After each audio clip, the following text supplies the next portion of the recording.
There's a phrase in presidential politics, I believe. James Carville came up with this. Is the economy stupid? But do we really understand what that means? I mean, in past times when you talked about the economy, it was really based on how the country was feeling. But somehow things have gotten so twisted that the economy has simply become about Wall Street. It's simply become about imagery. I guess it kind of goes with what's happened in this country with our celebrity worship, with our worship of money and not understanding how those folks got their money. It goes back to understanding how Donald J. Trump became president of the United States of America simply because of his celebrity. Now, I know some of you are going to kick back with me on that and say, oh, it's because of the issues he talked about. But I'm going to kick back at you and say, Barry the garbage man can come out and say and do all the same things that Donald Trump did, but he would not get the same following. Think about that for a moment. So, I'm going to ask you, is Wall Street the economy? That was an easy question, right? You quickly thought in your head and said, no. Now, those of you who are still pondering this question, I'm going to ask you another one to follow that up. How many Americans are invested in Wall Street? According to the latest polls, it's only 55%. So, what about everybody else? Do they not matter? And even for the ones that own stock, what percentage actually owns enough so they benefit for the rise of the stock market? See, these are the questions we need to ask ourselves. The lines of food banks, the food banks across the nation that are now being hit by people who are considered middle class because they no longer have the money to put food in their bellies. Are they part of the economy?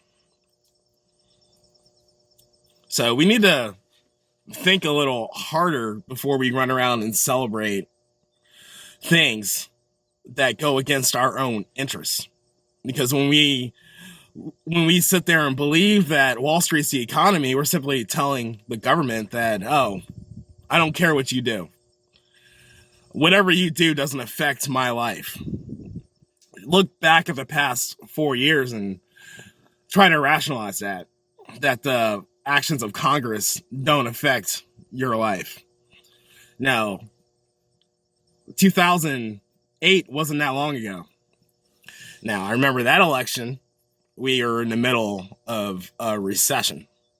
A recession that was so bad, they brought in both the Republican and the Democrat candidate to start working out plans so they can hit the first day in office on the ground running.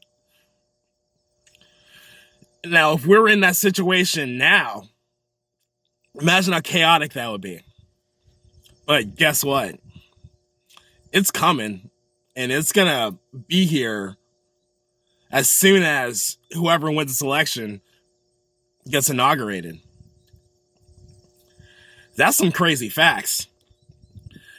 It's just amazing to me that everybody is so wrapped up with their hats and their t-shirts and their banners and running around social media fighting with everybody who they think disagrees with them. That we're not looking at the bigger picture. We're not looking at the recession and possibly depression that's coming. Yeah, it's coming. We can sit there and dance around with the numbers and sit there and look at every stock market rise and ignore the dips and say, oh, the economy's great. But none of that even matters. The rise and the dips don't even matter.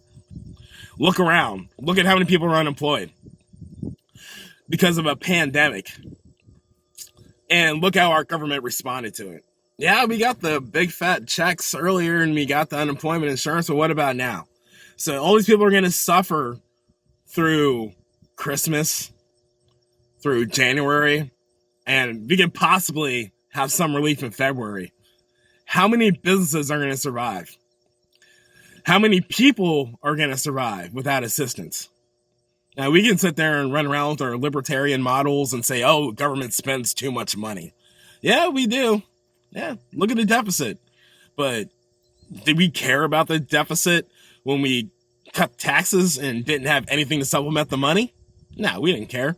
It was all about my team got points against your team. Did we care when the government passed the last defense bill, the billions and billions and billions of dollars to build more war machines? No, we didn't care. We just spent it. So, what I'm simply asking you to care for your own self-interest. I mean, that's what this is all about. That's why we vote, right? We vote for our own self-interest and make sure that our family's taken care of, our community's taken care of. I mean, that's the reason why we pay taxes, right? Supposedly. It's not just to make our representatives richer. Common sense. It still exists. We just choose not to use it. So, are you going to think about the economy differently? Or are you still going to hang on every word of your idols who say, oh, the stock market's fine, so we're all fine? That's the question you have to ask when you go in the voting booth. My name is Cal King. Thank you for attending my Jeep Chat.